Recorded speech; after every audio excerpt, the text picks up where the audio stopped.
We continue our journey with the holy words of W.E.B. DuBois and James Cone. We're reading now from Cone's books that I wasn't going to tell nobody, and today I'll read selections from Chapter 7. I started singing and shouting, learning from Baldwin. If God's love was so great, wrote James Baldwin, and if he loved all his children, why are we the blacks cast down so far? Baldwin loved all human beings. If you really love one person, he said, you will love all people. What angered him is that white America did not love black people and did not even treat them as human beings. Speaking to a white audience, Baldwin began his address with the shocking statement, I am not a nigger. And people could feel his anger, reacting nervously to his use of the epithet nigger. I am a man, he declared with great passion. The question is, why do you need a nigger?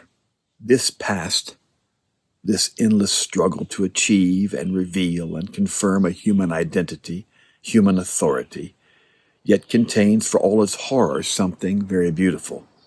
Hand went up. Stop right there, Professor Cone, one black student interrupted me. Is Baldwin crazy? What the hell is beautiful about black suffering, slavery, segregation, and lynching?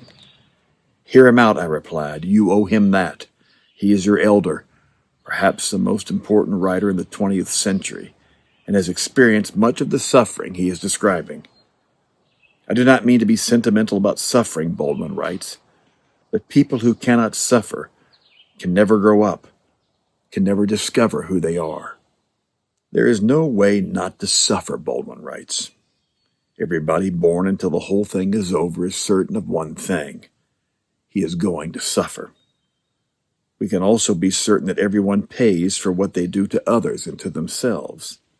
Not everybody uses suffering as a bridge. Suffering also separates people when they do not recognize one another as human beings. If you don't regard another person as a human like you, his or her suffering will not faze you. When we fail to acknowledge another's humanity, we pay for our blindness. It is easy for the poor to think that the rich get by without paying for anything for what they do, but that's not the case. People pay for what they do, and still more, Baldwin writes, for what they have allowed themselves to become. And they pay for it very simply by the lives they lead. Wasted lives, empty lives, meaningless lives.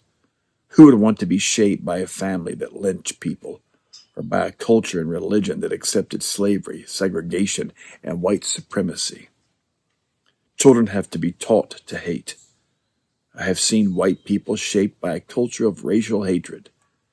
It is not a pretty sight.